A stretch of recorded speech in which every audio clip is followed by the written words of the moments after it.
আলাইকুম ওয়া রাহমাতুল্লাহি ওয়া বারাকাতুহু। আশা করি সবাই সুস্থ আছেন, ভালো আছেন।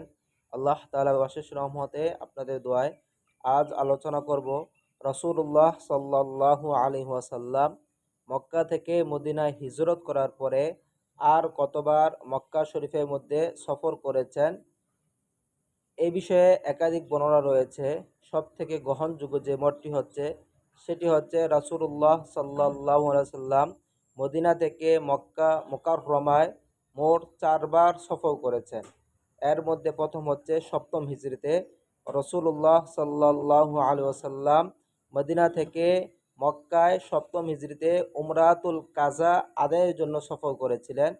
দ্বিতীয় হচ্ছে অষ্টম হিজরিতে মক্কা বিজয়ের সময়, অর্থাৎ অষ্টম হিজরিতে মক্কা বিজয়ের সময় রাসূলুল্লাহ সাল্লাল্লাহু আলাইহি সাল্লাম মদিনা থেকে মক্কায় সফর করেছেন।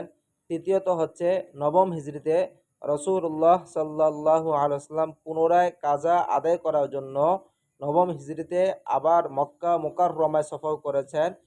চতুর্থ হচ্ছে দশম হিজরিতে রাসূলুল্লাহ সাল্লাল্লাহু আলাইহি ওয়াসাল্লাম সহ লক্ষাধিক সাহাবায়ে কেরাম বিদায় হজে অংশগ্রহণ করার জন্য দশম হিজরিতে মক্কাতুল মুকাররমায় সফর করেছেন।